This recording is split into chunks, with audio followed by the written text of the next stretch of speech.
What's going on, everybody? Brad Cohen, Harman Realty. Did you know that recently the Shenandoah Valley was voted one of the hottest markets in the entire country for short-term rentals? It was.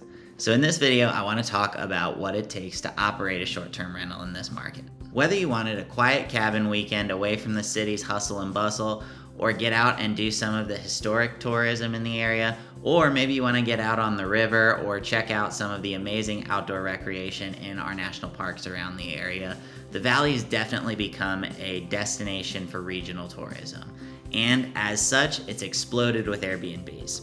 Here's a couple of tips on how to operate an Airbnb in this area.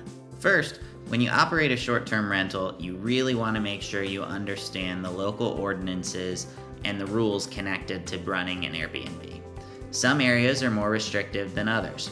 For example, in the city of Harrisonburg, an Airbnb has to be operated with a special use permit, and it has to be your primary residence. Meaning you could offer somebody a room in your house, or maybe if you have a duplex and you lived in one side, or you have a basement apartment, or in my case, I have a detached garage that I'm building out as a studio apartment. But you have to be present as the on-site manager to operate it. And you have to go through 2 public hearings to get that special use permit. In Rockingham County, contrary, pretty much any property can be used for an Airbnb as long as there's no deed restrictions or restrictive covenants for the neighborhood that restricts it. So if you're going to operate a short-term rental, make sure that you research the rules for each locality where you may be operating one. Second, you will almost always have to register for transient occupancy tax. This is sometimes called lodging and accommodations tax, and it's the same type of tax that hotels pay for people passing through the area. It's a way for your locality to collect taxes on people who are passing through and just staying for a night or staying less than 30 days. You can collect this tax by way of your booking service on either Airbnb or Vrbo, but ultimately you are responsible for registering with your locality and making sure that that tax gets paid. So make sure you do your research with your particular locality and register to pay your transient occupancy tax. Third, make sure you know your niche and collect those reviews.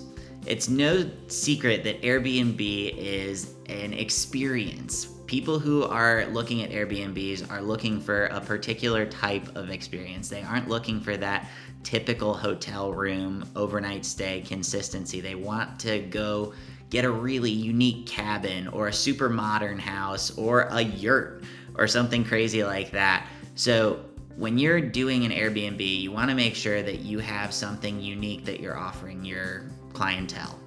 In my case, it's all about location. I'm 1 block from Virginia's first culinary district. I'm literally a football throw from the closest bar, and I'm only blocks from the JMU campus. So my unique selling proposition is proximity. You can walk everywhere. You can really get all of your experience in the downtown Harrisonburg scene.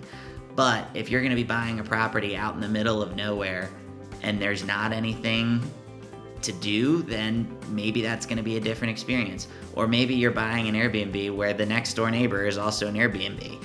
So make sure that you have a unique selling proposition and that you're able to market that, because that's what people are looking for with Airbnbs.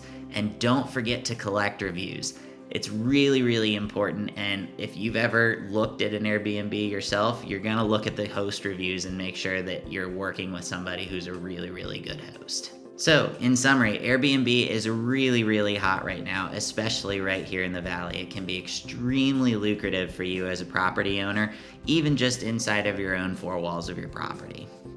But make sure you check into the local ordinance that govern and dictate how to operate Airbnbs. Make sure you register and collect that transient occupancy tax so the government gets their cut. And third, make sure you have a very unique selling proposition and a unique experience that you're offering your clientele. If you have any questions or want to talk more about how you can get into the Airbnb market, either here in the Valley or elsewhere in the country, please feel free to reach out to me, Brad Cohen, your go-to real estate resource here in Harrisonburg and Rockingham County. I will see you next video.